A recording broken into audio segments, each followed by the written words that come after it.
Good morning, good evening to everyone, and especially to Jason Longshore. Welcome to Next World of Football podcast. Thanks for having me on. Look, Jason, I think I've known you almost, I was just thinking about it the other day, almost 10 years since I started my adventure into the MLS. Yeah, it's crazy to think like this is season 10 in MLS. We'll get to the 10th anniversary next year, and it feels like it's been a long time, but then some things will happen and it feels like it started just yesterday. So it's fascinating. It is. I've just moved into my separate. This is sort of a podcast studio slash everything else warehouse, and I came across the founding members flag I saw from that. 2017. So thinking, oh, I've got to put that up before I speak to Jason. So I love your background and stuff like that. All the Thanks. you're living in history. I think you've got a founder member flag there as well. Have you in the background? No, I got a different one up. I've got the one that's got all the Atlanta neighborhoods up. Oh, okay. Yeah. Cool. No worries. Well, what I'm going to do is just yeah, just give the viewers a little bit of background, who you are, what you do, with yeah, with I think probably some focus on the early days and Yeah. how you got to be where you are today. Yeah, I do radio, color commentary for Atlanta United, and I've done it since the team started. I've called every game in some form or fashion for the club that has been broadcast since the very beginning. Filled in on TV a couple times, mostly radio. We've had streams of preseason and Open Cup and different things that have been stream only. So Atlanta United's my primary spot where I call games. I also call local college games for Georgia State University, for Mercer University, Oglethorpe University, and others. With Atlanta United, we call Atlanta United 2, the reserve team matches. We call academy matches for the club.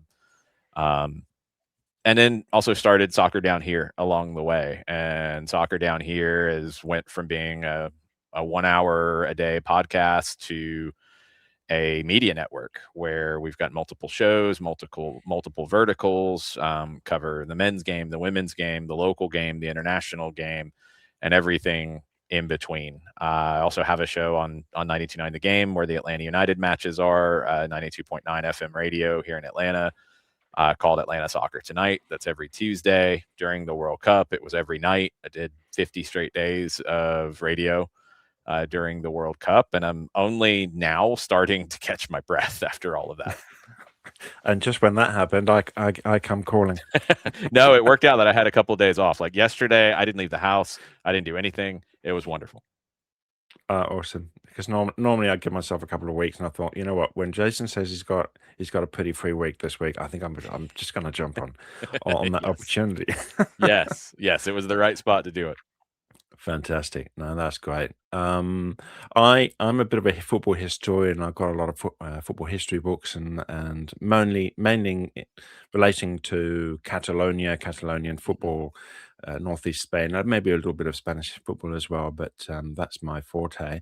But I do notice from my early interactions with you, you were right into the history of Atlanta soccer. So maybe just yeah, just give us a bit of a background as to what was the first team. Does it go back 100 years, or is it a lot more recent than that? You know. Yeah, there's fits and starts of it. I mean, with soccer in Atlanta, you had a soccer community here back in the 1910s and 1920s, an expat community from mostly Britain, but not entirely. You had out of the Brits who were in Atlanta at that time, you actually had a large number of people who came from Scotland. It's crazy that Atlanta United and AMBSE, the ownership group, invested in Aberdeen because there were a lot of people from Aberdeen who came to Atlanta in the granite industry back then. Also, people from all over the world. And Atlanta at that time was not an international city by any stretch, but Mm. the small number of international community members found soccer, and that was their connection point. World War One ultimately kind of derailed it for a while, with a lot of people going back to their home nations to enlist. And then the Great Depression kind of changed Atlanta in a big way. And a lot of the people who had played on either side of World War One aged out of it, and it didn't really grow past that. And that was soccer in the United States really as a whole. And with Atlanta being a not so international city at that point, there was no one to really pick it up and run with it. Pro soccer came to Atlanta in 1967 for the first time with the Atlanta Chiefs. It was ended up being part of the North American Soccer League. That was the 1968 team, the first year for the NASL, and they won the national championship that year. They also beat Manchester City twice that year. They hosted Wow. Pelé and lost to Santos in a match that year. And the matches with Manchester City and with Santos drew over 20,000 people. I think one of the Manchester City games got over 25,000. The Santos game got over 28. And up until Atlanta United launched in 2017, that game with Santos was the highest attended match involving an Atlanta team in history. Okay. What the Chiefs did that was so important is by the time you got to the 60s, so Atlanta wasn't a major international city in the 10s and 20s. By the time you got to the 60s, it was slowly becoming that, but still not really. So when the Atlanta Braves baseball team launched the soccer team, they realized that, hey, we can't do what some of the other teams in other cities in the country are doing and just roll out a ball and expect an expat community to show up. We have to go grow the game. And their focus was signing players who spoke English, which meant you had players not just from England and Northern Ireland at that time. I don't think they had any Scots, or they had at least one Welsh player, but they also had players from the Caribbean. They had players from Africa. They had players from other parts of the world that spoke English because it Mm, was about having players that could play, but then also teach the game because players signed 12-month contracts. They went out and did clinics and ended up serving over 10,000 kids and adults in teaching the game in their first year. And what that ended up doing is creating a community basically from scratch. It mm, introduced the game to kids who then maybe played for a while, maybe stopped playing, but then they at least knew what the game was. And then when they had kids, you're further along. And then when those kids had kids, you're further along. And you start to grow a community that by the time Atlanta United launched was pretty thorough and the game was very fully entrenched. You had other professional teams along the way. That first version of the Chiefs lasted until 1972. You had a team called the Atlanta Apollos that ran in 1973. You had a second version of the Chiefs that came back between 79 and 81. You had a team called the Georgia Generals that played in 82 that was almost semi pro. You had some professional indoor soccer. The first team that I got to see, because I fell in love with the game in 86, thanks to Diego Maradona in Argentina. And I didn't have a pro team that I got to see in my city until 1995 when I graduated high school, the Atlanta Ruckus. They played in the league that predated MLS and then overlapped with MLS and has now kind of morphed into what is known as the USL, the Ruckus. And that's the 1995 team that went to a championship series with the Seattle Sounders, a name that people will recognize. You also had the Montreal Impact, who's now CF Montreal, that played in that league at that time. The Portland Timbers came into that league later. The Ruckus were the first experience I had with professional soccer. So I got to not just watch the national team and not just watch World Cups, but go out and watch a team in my community. And it changed everything for me. It made it real. It made it mm. immediate. The Ruckus lasted for 4 years. I ended up working for them for 2 years, and then the Atlanta Silverbacks took over that franchise. The Ruckus had multiple owners, multiple financial issues. The Silverbacks took it over and lasted with a little bit of a hiatus in the middle up until Atlanta United was announced and was pending.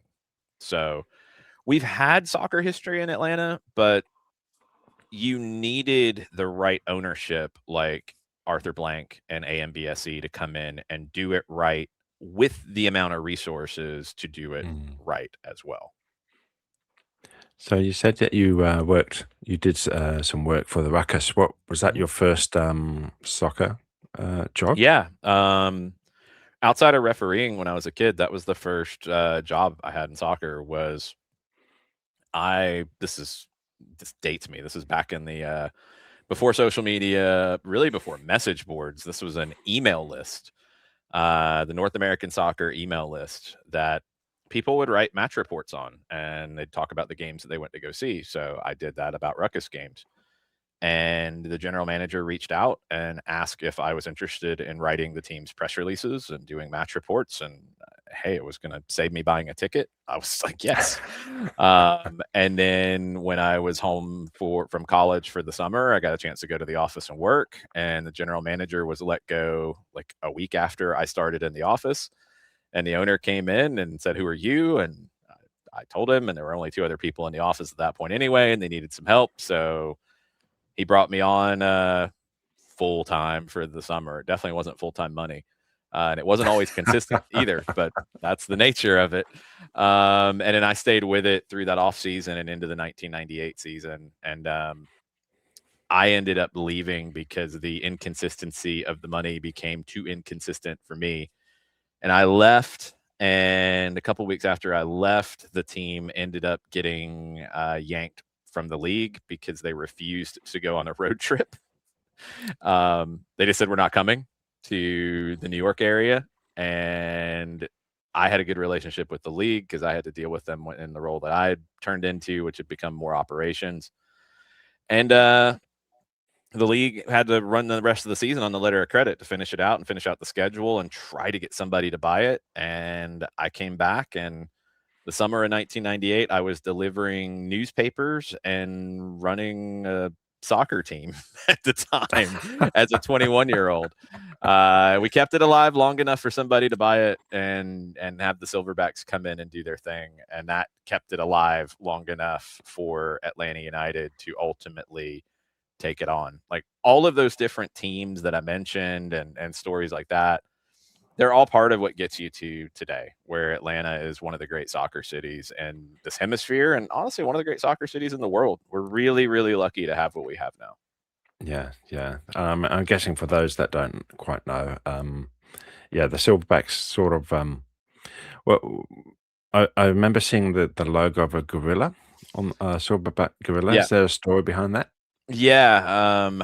The Atlanta Zoo had a very famous resident named Willie B, who was a silverback gorilla. And when I wasn't in the room when they decided on silverbacks, but as the group came in basically to buy what was left of the Ruckus at that point, and I think the league had stopped using the Ruckus name as it was basically a blank slate. We're just finishing out a season and a schedule. They decided on silverbacks and they announced it, and they really tied it to Willie B, who was, through the 90s. I mean, I remember when I was a kid going to the zoo and Willie B being there and being in a lot of ways a symbol for the city.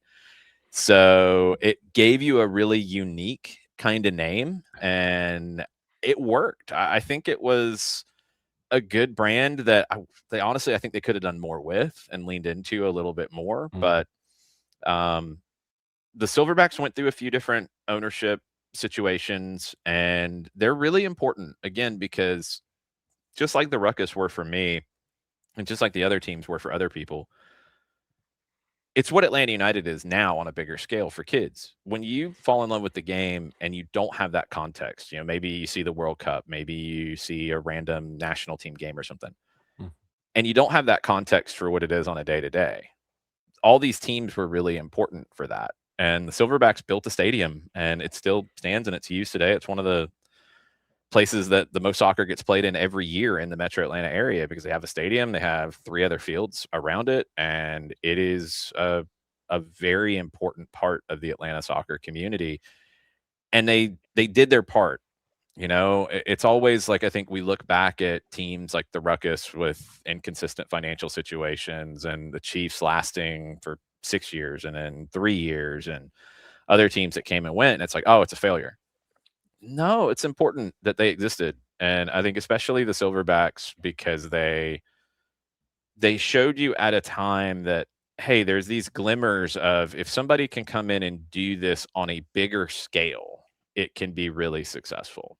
And ultimately Arthur Blank was able to do that. Mhm, mhm. And just going back to the Chiefs, I think was this the first Atlanta sports team in any capacity to win a national title? Yeah, 1968. That team ended up and really major league professional sports came to Atlanta in 1966. So again, Atlanta grew up really fast, and in the like sense of great cities around the world, Atlanta's very young in that idea Mm, of being on this platform. And you look back at that team and you look back at that era, I mean, they beat Manchester City, who had won the English First Division the year before. Beat them in a friendly. Uh, Manchester City was so mad that they lost, they rescheduled some of their tour at the end of it to come back through Atlanta and play Atlanta again, and they wanted to really stick it to the Atlanta team, and a couple players who had been away on national team duty joined Manchester City for this game, and the Chiefs won again. Um, and then when Santos came, like, that was a spectacle, and for mm, a city like Atlanta that didn't have that international community in the same way, and didn't really wasn't really used to having major league sports in that way. There had been minor league baseball, there had been college sports, which is almost major league in the South. You had a chance to have international sporting events here, and you get into the national pride side of it. You get into the Atlanta pride side of it. You beat you beat Manchester City twice, which was a really big deal, and then you lost to Pelé and Santos, but even in a city that didn't really know soccer at that point, they knew who Pelé was in mm, 1968, and it was a big deal, and they were able to have those games in the summer, and it drew really well, and then get through the fall and get into the playoffs and win the North American Soccer League. The shame of it was, like, during that run, all of the conversations about what professional soccer was in the United States at that point were coming to a head because when pro soccer started here on that scale, you had I think you had 3 groups originally, and it settled down to 2 that ended up launching leagues in 1967, and they hurt each other. They merged mm, for 1968, but some of the ownership groups were so weakened by that point that they just couldn't survive. It couldn't work, and they were in some cases, they didn't have a marketing plan that made sense. In some cases, they thought it would just be easy money. In other cases, they didn't invest in growing the game in their community. Atlanta was one that understood what it was and what they needed to do and did really well. And I think those early stages of professional soccer in the United States, Atlanta really set the way for a lot of people. mm, What Dallas turned into, a player went from Atlanta to Dallas, Ron Newman, and took a lot of what he learned here in the community, took it to Dallas, and the tornado lasted for a long time, and Ron Newman became one of the great soccer coaches in the United States for that period of time, and he built the soccer community in Dallas almost from scratch. mm, You had an ownership group and people that led it, and they understood it, and they knew it was gonna need to be a long haul kinda thing. Now, that long haul for the Chiefs in that first era was through 1972. They ended up missing out on Pelé coming to play for the Cosmos and that mm. boom period That's that right. we had for soccer here. But a lot of that doesn't happen if the Chiefs didn't keep it going for as long as they did. I mean, Phil Woosnam came here to be a player coach. He ended up being the commissioner of the North American Soccer League from 69 to 83 and took it on its rise and then on its fall as well.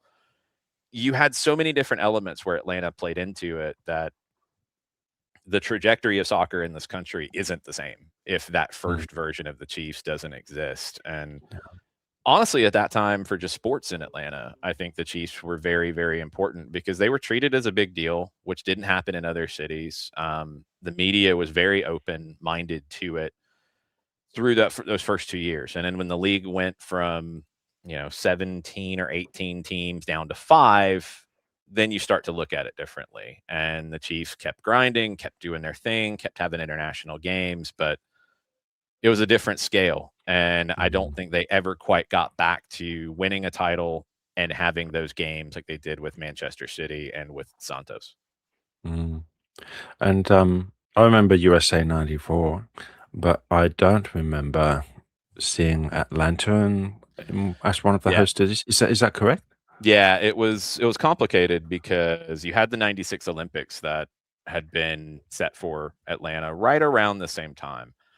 So you had a lot of competition for sponsorship dollars, for interest, for excitement, for all that. You didn't really have a good venue either. And when you Mm, go back to that time frame, you had Bobby Dodd, which is where Atlanta United started and on the campus of Georgia Tech.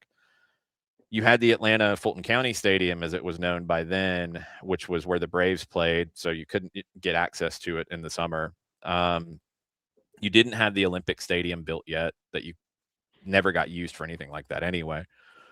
You didn't have any other venues. That was it. And Bobby Dodd was the one that was proposed. Atlanta kind of got a little bit of a late start in chasing being part of '94. And I got to know Dick Cecil, who was a soccer executive in the United States for a long time. He ran the first version of the Chiefs, was a part owner of the second version of the Chiefs, was involved in a lot of the site selections for World Cup '94. And he told me the story about taking FIFA out to visit at Bobby Dodd, and it was the old AstroTurf. It had a heavy crown on it, and all that would have been replaced for the World Cup. But you go in and you look at it, it doesn't look like a place that could host a World Cup at all at that time. And you had like American football players everywhere because I think Georgia Tech was in their spring practice. So it was just like FIFA looked at it like this is not at all what we do. Why did you bring me here? And there wasn't enough movement to do anything else. So Atlanta was, I don't think the final cut, I think the cut before that. And that was a big issue with not having MLS at the beginning. Same thing, you didn't mm, really have a venue, you didn't have a place that could work for it, and you didn't have an owner. You didn't have that person who ended up later becoming Arthur Blank and being that steward for the game in the city. yeah. I mean, MLS started, what, 2 years after the World Cup? '96, yeah. '96, yeah. And how many teams were in the part of the pardon me, in part of the inaugural season? Was 10. obviously a much Just 10. 10. Okay, Yeah, okay. just 10. Now it's 30. I know, it's crazy. It's expanding. We won't go in the promotion relegation discussion. That's for another It's day. yeah, it's so funny, and like I have a totally different perspective, and I understand. Trust me, I've done my research. I know the game well. I know how it works in different leagues, and in different countries. And the majority have promotion relegation. I get it. I understand it. I know what it is. You've never been in a position really until now to have enough teams in a first and a second division level, let alone the rest of the levels, in the top 2 levels to be able to sustain it both ways, going up and going down, and Mm, having a league to go down to that is strong enough. You're only now getting into, all right, with some work, I could maybe see this working out if you create some fail safes, you do some things, you boost up the second division. Like there's lots of different elements that would have to improve for it to make sense. Because I think often we purely look at it as a sporting construct, where as we're getting to know really quickly through the summer and everything that has happened with the World Cup and money being made, and look, there's a conversation in every country now.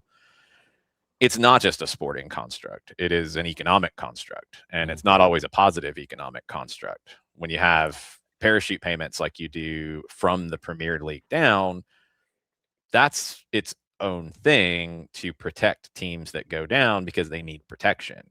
Whereas if you look at Italy, for example, a lot of times teams drop from top flight to second flight to third flight in successive years and then go bankrupt.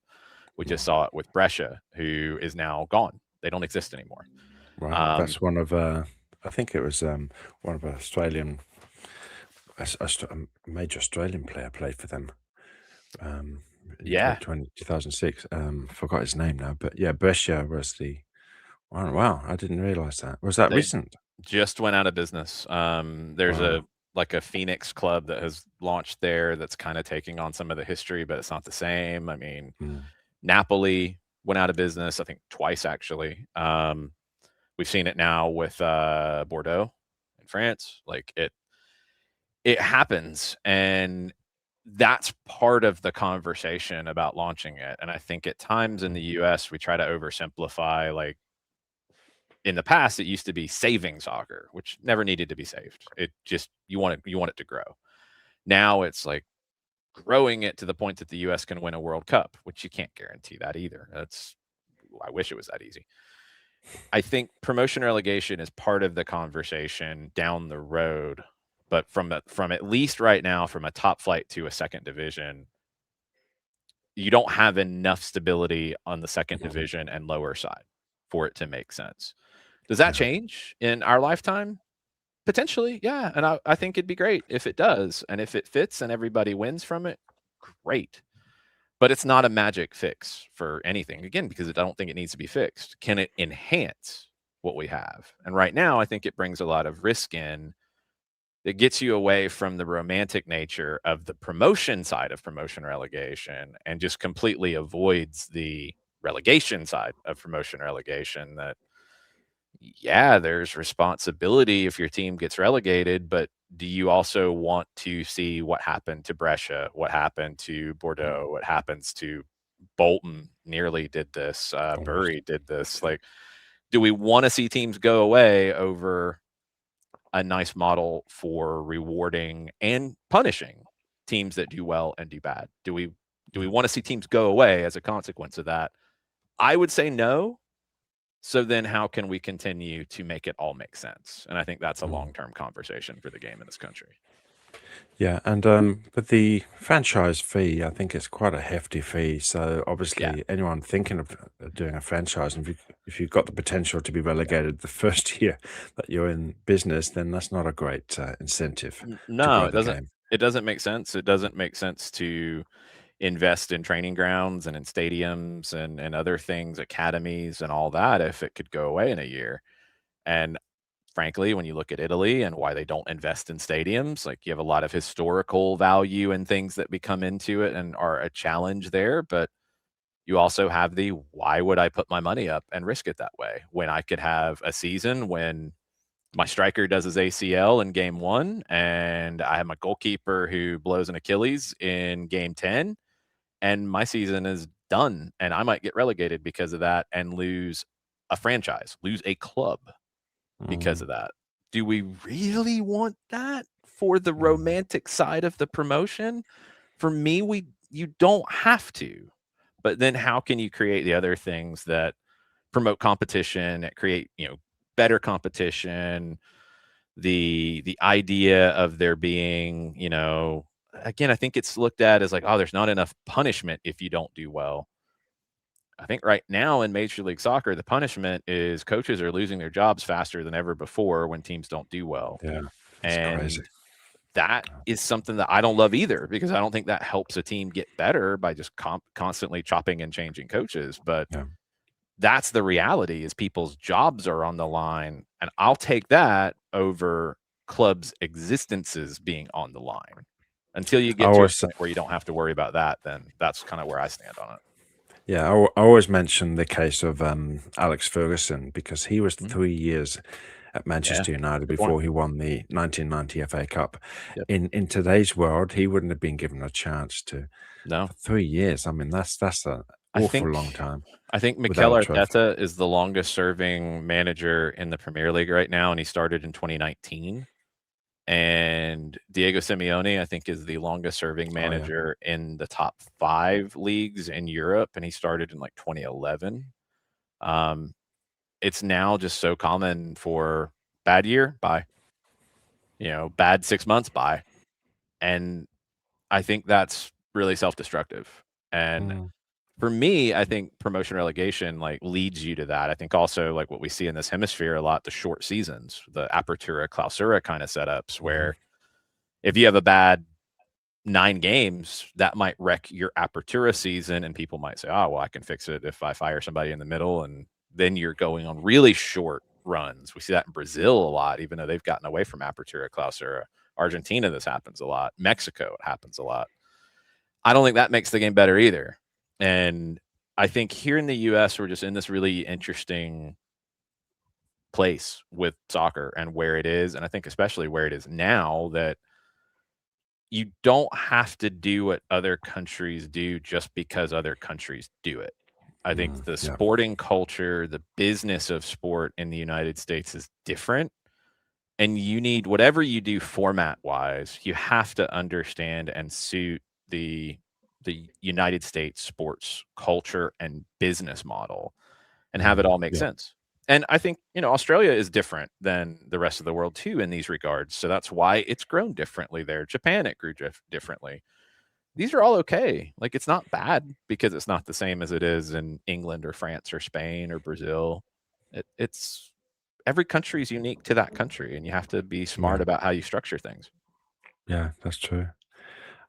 Just like to move on to soccer down here Yeah. because I think I remember I think maybe one of the ways I met you was via Atlanta United, but also soccer down here. So Mhm. how did you start?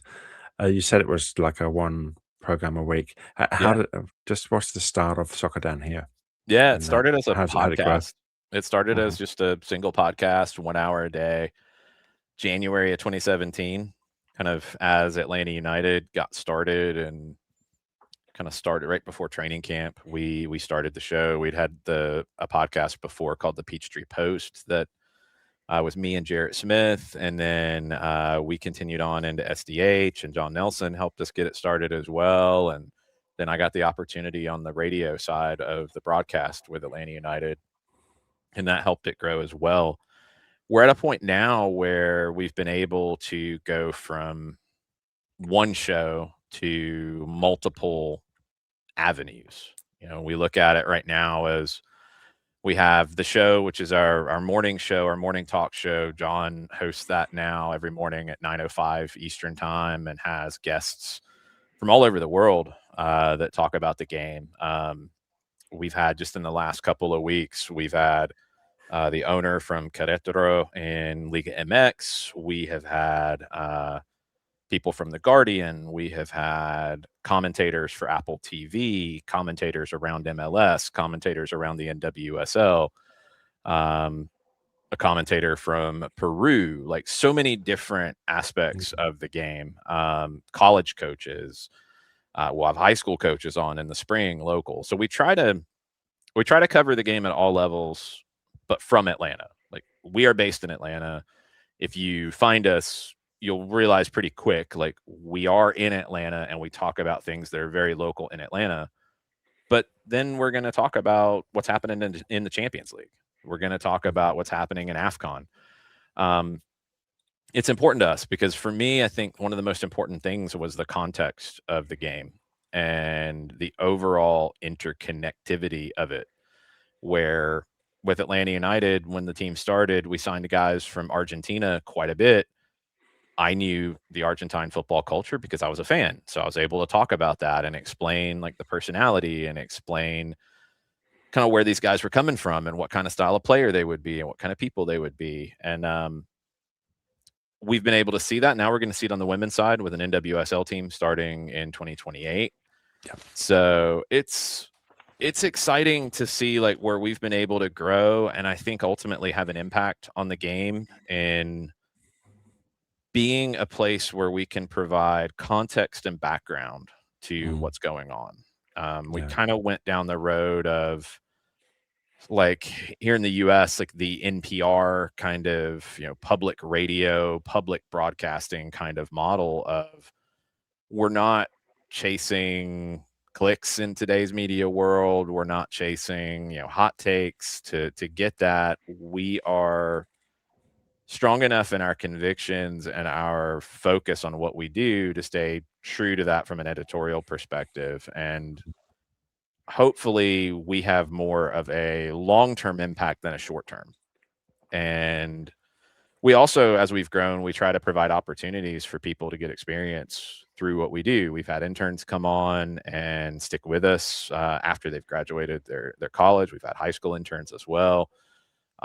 We've been able to grow and give more people opportunities in the industry, and hopefully we'll get to continue to do that over time. And we've partnered with 92.9 The Game and had Soccer Down Here people on Atlanta Soccer Tonight and on Atlanta United broadcasts, and that will continue and hopefully extends into the NWSL. And we partner with local universities and local youth clubs and the state high school association. And I mean, if ultimately, if we had a mission statement, it would be to grow the game.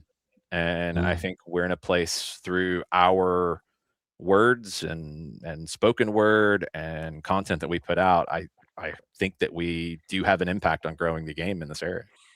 yeah, I think, well, first of all, I enjoyed listening to a lot of the programs with John leading up to the World Cup, this one Yeah. in 2026, and I could just listen to it, and I thought it's great because I think it streams via X as well, and it's many Yep. different platforms. So you just pops up and think, oh yes, soccer down here. And I remember misreading the first logo and soccer down here. I thought it used to say soccer down under. I remember I remember saying that joke to you once or twice, I think.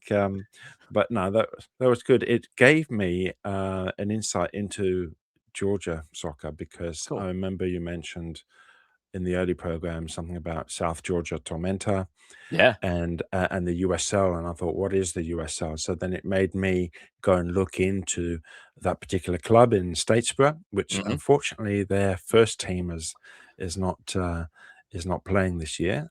Yeah. Um, is that due to finance issues? I Yeah, imagine. it was kind of complicated as they were building a stadium. I think they got pinched on kind of both ends of running a team and getting a stadium built, and it was very difficult to manage. And they ultimately had to pull out of the league this year, and hopefully they'll find a way back in.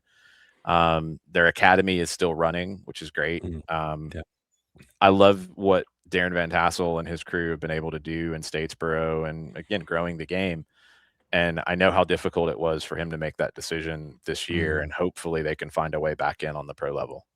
Yeah, they for me, they've always had that a very professional look about them, Yeah. and that's why I said to Darren and others in the club that you're my USL team, even though there's an Atlanta United two down. And think, come on, Well, we're in I've got to MLS spread Next the Pro love. now with Atlanta United too. That's all the different leagues and acronyms and all of that. It gets a little complicated. I do hope that part settles down over time here as the game grows out. It's almost like a reserve team league now, although there are independent teams in it.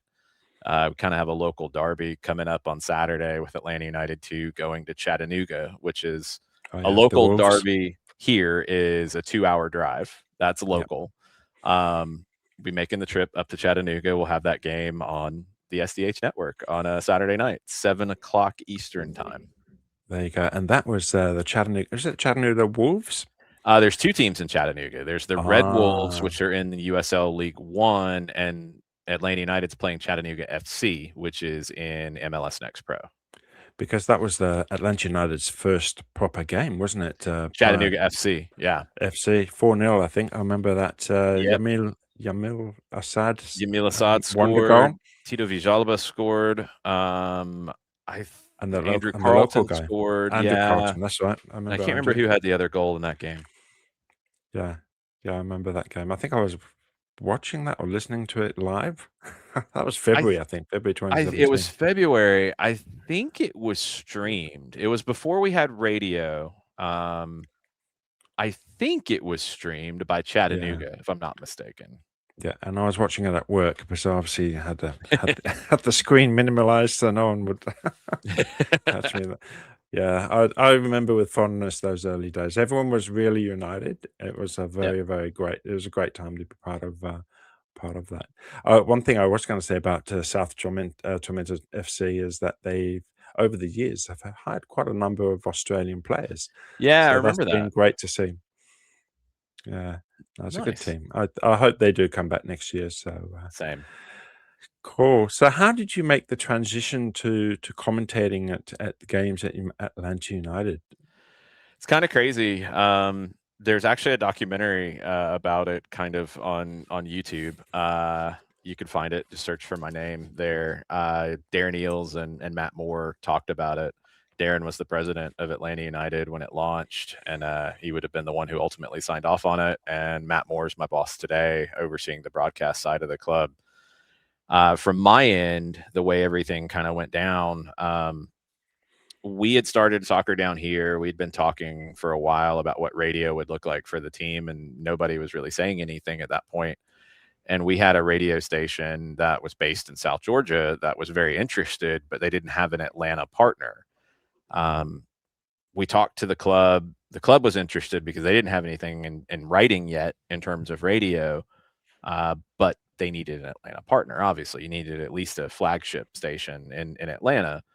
And as that was all trying to be brought together and figured out, you're getting closer and closer to the opening game. And we ended up doing one of the preseason games over in Charleston, South Carolina, for the radio station in South Georgia, ESPN Coastal. We did that game with John calling play by play, and I did color, and that was the first game that I ever called. I have not listened to that back in a long, long time. I would almost be afraid to at this point. Um, I know we were on a scaffold in Charleston, and it was windy, and it did not feel all that safe. It was crazy. And that was a week and a half before the season opener. Wow. And early the following week, we'd had a conversation with the club after, and it sounded like they had found a local radio partner and we're going to be going down that road. And early the next week, I reached out and just said, if there's anything I can do, if there's anything I can help with, I'd love to help with it. I'm not thinking I'd get to call games, just literally like if you need help in the press box, you need a spotter, like you need a researcher, like whatever. And I got connected to a couple of people, and Matt was one that I already had a relationship with and knew. He wanted to hear how the game in Charleston went. I sent him the tape, and the first game was on Sunday night. I got the call on Thursday that we have an offer for you to call games, and I took it and went to the first media event on Friday for the team, like before a game, the first match day -2 media event, and it wasn't announced yet because, as I found out later, the the radio contract wasn't actually finalized and signed before the first game, but it was Oops. far enough along to do the game. So like the day before, the Saturday before they announced that I was doing it and Adam Schick was play by play for that first year and announced us, and it was just a whirlwind from there because I prepped for the game and did the first game, and it was just like all so sudden and so fast that I just went with it and just did it, and just like I wish that I had taken more pictures, taken more video, like soaked it up a Mhm. little bit more, but I couldn't because I wanted to Mhm. do a really good job. And it was just a whirlwind. Honestly, the first few months were like that because it was just fast and furious and constant and new. And I'm kind of glad that I didn't have a lot of experience when I got it because I think I was really just authentic and just captured Mm. what the team was at that point, which was brand new and nobody knew what it could be yet. And I think my ride was kind of the same. And luckily I had grown up listening to sports on the radio, so I knew what sports on the radio should sound like. I just hadn't actually done it until that season. And I feel like I was able to bring a mix of uh, growing up listening to college football in the South, which is very passionate, very home team based, which doing local radio broadcasts is very like you're working for the team. You are calling it from the team's perspective. You're not trying to give a national call. You're not trying to give a neutral call. It is a very locally based thing because if people are consuming it on the radio, like you got to make them emotionally invested. And I think we've done a really good job of that over the years. Me and Mike Conti, who took over in 2018 on the play-by-play side. And I listened to college football growing up, but also listened to a lot of soccer matches in Spanish because that Mhm. was what we had more of. So I think like my cadence is a lot of both. I think, I'm not somebody who, and Mike's not either, of we're just going to lay out a lot and leave a lot of space. I don't think on radio you necessarily can do that as much. I think we don't hide passion. We lean into it. We get excited. We get angry. We get sad. We get fired up. Like all of the different aspects of it. I feel like that's how I feel the game, and more than anything, that's just how I try to bring it across. Is I want people to feel about the game the same way I feel about it, or at least understand why I feel about it the same way, if maybe they feel different. I just want it to feel real. Mm. And do you do home games only, or No, do you? we do home away travel with the team. Okay. I've called. I haven't actually done an accurate count in a while. I think I'm getting close to 400 games with Atlanta United. All right. We'll have a special 500 game event That's gonna be a for while down you. the road. I got to 300 last not last year, I think the year before. I'll have to actually go back and see. I think I'm getting close to 400 now. Awesome. That sounds great. So we moved to the World Cup, and were you calling any games during the World Cup locally, No, or were you just a fan? unfortunately, just well, media, we covered it for SDH. We were fully Okay. credentialed for all 8 games here in Atlanta, which says a lot about what we've been able to build and grow over time. Mm, I feel like we were possibly the Atlanta outlet that had the most credentials for games here locally. With John, with Madison Cruz, with our photographer Sophia Cupertino, and myself. We were in the stadium for all the games. The broadcast, everything went through the TV side. So Fox in the United States had the TV rights in English, and what they did with the radio rights that they also had bundled in, they simulcasted TV calls to their satellite radio. So no local calls available on that side. We didn't get to do that. That was a shame. Would have loved to, but we got to be in the building for one of the most historic semifinals of all time with Argentina and England. mm, Uh, I think the most historic round of 16 game of all time with Argentina and Egypt. mm. A really good round of 32 game with England and DR Congo, and some great games in the group stage. I mean, we saw Vozinha become a household name Oh, yeah. first game. We saw Spain show their quality against Saudi Arabia. The Morocco Haiti game was a wild 4-2 game That that was was a 4-2, blast yeah. with some Mm. great goals. They came Uh, back twice, didn't they, to draw yeah, Haiti? yeah. Yeah, or Haiti, Morocco did. Haiti. I think Mm. Haiti took the lead twice.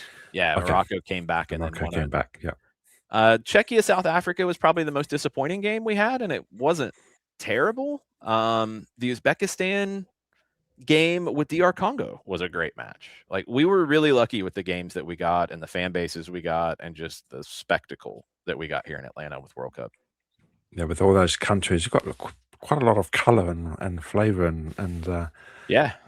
there. So I was looking at some of the games. I'm thinking that's the Mercedes-Benz Stadium, because you can see where the home support normally is. You've got Yep. that opening in there, and then I know that Dallas has something similar, and I'm thinking, oh, I meant that's They Dallas, did yeah. a So, really good job when I think with World Cup it maybe hit me a little bit more of making Mercedes-Benz Stadium feel unique. mm, Like a lot of stadiums, and I think of like in the NFL, for example, and that's the size of stadium we're talking about for the most part. I think a lot of stadiums feel the same. You know, you watch games and you're like, I don't know which stadium that is. Okay, I see who the home team is. Yeah, I get it. I think Atlanta and Mercedes-Benz Stadium kept its personality for World Cup really well. And some of it's the roof, which helps you a ton, especially with as hot as it is, to be able to have 3 p.m. local time games. And I mean, standing in line to get in for the Argentina England game, it was brutal outside. wow. And having that game in perfect temperatures just made it more of a spectacle. But I think the stadium, the city, everybody associated with it just did an amazing job. I feel like Atlanta was one of the big winners coming out of the US, Mexico, and Canada hosting the World Cup. I didn't actually realize you had 8 games. I thought it was like the Yeah. semi-final and one or two other games, but 5 in the group stage, and five then in the round group of stage, yeah. 32, round of 16, and semifinal. Semi-final, yeah. So obviously there was a lot of visitors that came to the MBS or the Mercedes-Benz Stadium, Mhm. but also, was it affordable for the Atlanta locals to attend, or was there an opening of tickets for locals, or just doesn't work that way? It wasn't exactly. I think some games became games that locals attended more, and you look back at, like, Czechia, South Africa, and, Uzbekistan, and DR Congo, and Morocco, Haiti to a little bit lesser extent, where the fan bases were a little bit different. It's a little bit longer trip. They're smaller countries, and you didn't have as Mm, many sure. people near locally that were gonna clamor for those tickets. I think when you look at, like, the England games, for example, you had a lot of local people supporting England in those Mm, games that probably have ties to England or, were born there. It's just it's very common now, whereas, like we talked about in the Chiefs era, it wasn't. I feel like the ticket prices were very high for the tournament, and that was a big conversation around the entire tournament. I wish there had been more, I think, things set aside. I mean, I kinda went back and forth on this, and it was funny here in the States where, the NBA finals were going on around the beginning of the World Cup, and you had the New York Knicks in the NBA finals, and that was a big deal, and ticket prices were very high for those basketball games because the Knicks hadn't been in the finals for a long time. And it was almost like the same media outlets when it's, "Oh, wow, the Knicks NBA finals prices are this much. That's a big deal because it's such a big, important game." And then same article about the World Cup, "Oh, the ticket prices are so high. That's so terrible that they're so high." It's like, "Wait a minute. Like, you're doing the same thing but different ways." I wish that ticket prices for everything, whether we're talking mm, regular games, whether we're talking championship games, whether we're talking big concerts, any big event, ticket prices have gone up a lot in my mm, lifetime to the mhm, point that I don't get to go to as many concerts as I used to. I don't go to as many games that I'm not working as I used to because it's expensive. mm, Um, that's across the board. I think this World Cup maybe pushed the envelope of expensive ticket prices further than maybe it had gotten to. But the thing is, tickets were sold. People bought them. And if people keep buying the tickets at these prices, they're going to keep being these prices. I would love to see governing bodies, whether we're talking leagues, whether we're talking teams, whether we're talking organizing committees of competitions, set aside a larger number of tickets that are affordable. And they're gonna go fast, and if you at Atlanta Stadium, Mercedes-Benz Stadium for these games, I think seated 68,000 and some change. If you set aside a block of affordable tickets, say 4,000 tickets, okay, they're gonna go really fast and they're gonna be hard to get. And yeah, people will complain about that, which I get. Look, we all complain sure. about everything at this point. But, like, whatever number you set, it's never gonna be all of them, and those days are gone. So, okay, Mm, how can we make it more affordable for more people and make it give more people an opportunity to get to experience this? I would love to see clubs, leagues, organizing committees find a way to do that more often, but it's hard to say that they completely failed with this World Cup because ticket prices were so high because tickets were bought. People bought them. The mm, stadiums were full, and it made for amazing, like, the stadiums being full and having so many people from so many parts of the world for all of these games, and I think the United States is really unique in this. Anybody can play here and have part of their diaspora there to support them. I mean, I look at the DR Congo Uzbekistan game, for example. The mhm, DR Congo support in Atlanta was amazing. It was mm, so cool to see. Haiti and Morocco, that felt like almost a 50-50 split.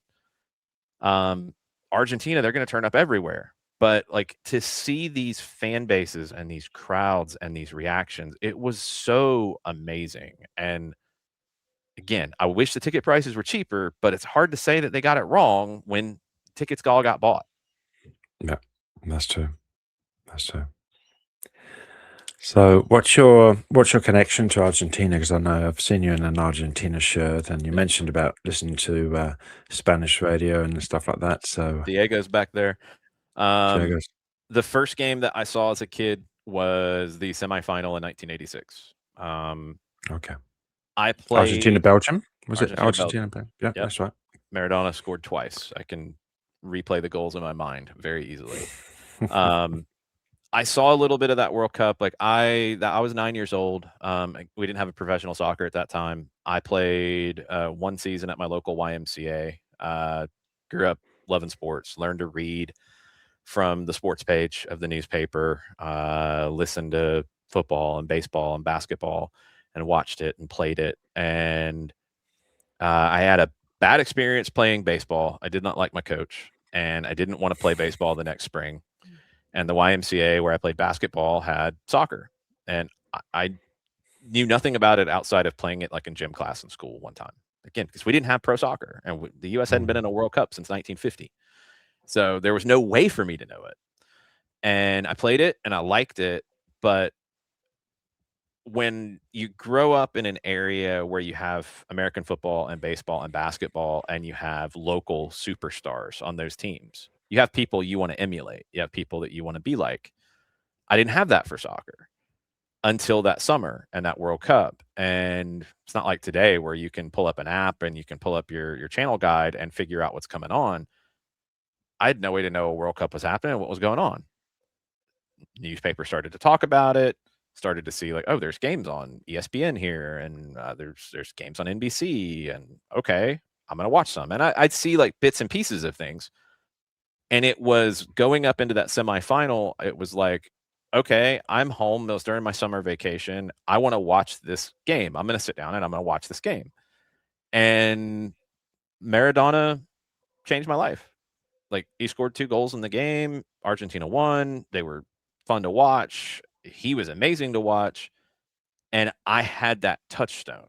I had context for what this game was that I kinda liked, but I didn't have any context for. Now I had context, and I remember being so excited about watching the final, and it was up until the 2022 final, I think maybe the best World Cup final, the 3 Argentina-West Germany against game. West Germany. 3-2, Yeah, he had a 2-0 lead. West Germany scored twice, then the amazing goal off the pass from Maradona to Burushaga, Rochaga, and yeah. you win. They win the World Cup, and I was a Argentina fan from then on. And it was really hard when I was young because we didn't get a lot of games on TV. I knew nothing about Argentina. I didn't grow up in a family that had the means to travel internationally, and uh, I saw some Serie A games with Napoli and Maradona between 86 and 90 because there was a random channel that would show them. And I would look for them every weekend, and then, got to see the US qualify for a World Cup for the first time in 90, but watched all the Argentina games that were on TV. And from then on, I mean, it's always been a touchstone for me. So it was crazy when Atlanta United starts and they Yeah. hire Tata Martino, and they signed Tito Villalba as their first Mm, player or first big player, and had mm, many other Argentines come, or a guy like Miguel Almiron who comes from the Argentine league. And I got to kind of explain that to the English speaking audience in Atlanta and talk about that. I mean, even to the point like with Tito, like explaining why his parents would say Villalba as opposed to Villalba. And just those little bits of things, yeah. like it really worked out in a crazy way that I saw a World Cup semifinal in 1986, and now Atlanta United over its time frame has been a heavily Argentine influenced Mm, club. yeah, yeah. And Tato's back. Is this his second season now? Sorry, his second. Second You know what stint. I mean? Yeah, Second stint. yeah. Is this his first? It's not his first season. First season since coming His back. Yeah, first season. yeah, Okay. Yeah. And I think what the danger is that some people won't remember the first stint, and yeah. but you got a completely different set of players, and Different team. You've had a lot of bad luck with signings. I mean, you brought over Emmanuel Latte Lot for a record outlay, and it didn't work, which happens. Somebody can look good on paper, look good in highlights, and play really well in one spot, and they go somewhere else, and it doesn't translate. Mm, And for Latte Lot, it never translated. Now he's out on loan to Union Berlin, and we will see what Atlanta United does to replace that position. And you go back to the early days, Joseph Martinez, kind of lit the league on fire until he tore his ACL in 20 mm, and was yep, never quite the same after that's that, right. and also had like a lot of friction with, I think, just people in the club and leadership because he couldn't get back to where he was before. You had Yorgos Yakimakis come over from Greece, who was Mhm, great for a year and a half, and then kind of forced his way out, wanting more money. And you haven't had a top striker since. mm, And that's the issue with the team right now is you just don't have a consistent goal scoring threat, and this team is the worst in the league in goals scored. And really doesn't matter what else you have if you can't score goals consistently. yes, And I think yeah, we're seeing that play out right now. yeah. Okay, well, it's been an absolute pleasure having you on, Jason. Is there anything else you'd like to say at all? Or, I mean, I'll definitely put the links to Soccer Down Here in the Yeah, description. definitely And anything follow else us. that you need? Yep. Follow us at Soccer Down Here. You can follow me on social media at Longshoe. We just try to cover the game in an authentic way. That's we're not about numbers. We're hopefully about knowledge and hopefully about Yeah. passion. Because for all of us who are attached to Soccer Down Here, like the game has changed our lives in some form or Mm, fashion. I mean, it's given me jobs. It's given me friends. It's given me, essentially family. Um, it's given me experiences that I mean I could never, recreate. I mean, being in my hometown for a World Cup semifinal with a team that I love in Argentina and against their biggest rival outside of South America in England, and it being a game that was incredible to mm. experience. And then I got to talk about it for 3 hours on the radio afterwards, like, And get paid. and get paid. Yeah, I mean, like, all of that, like, if you had told me when I was 9 years old that that's what was coming, like, I I couldn't have even fathomed it. So, like, Yeah. the game's given me and John and Jarrett and Nick Alifi and Madison Cruz and Sophia Cupertino and the rest of our team, who contribute, it's given us so much. We just try to pay that back, and we try to Mm. help other people fall in love with it the same way that we have.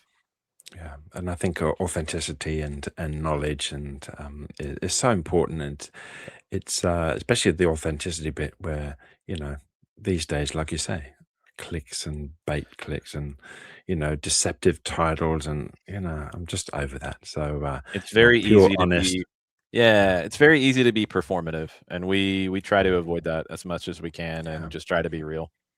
yeah.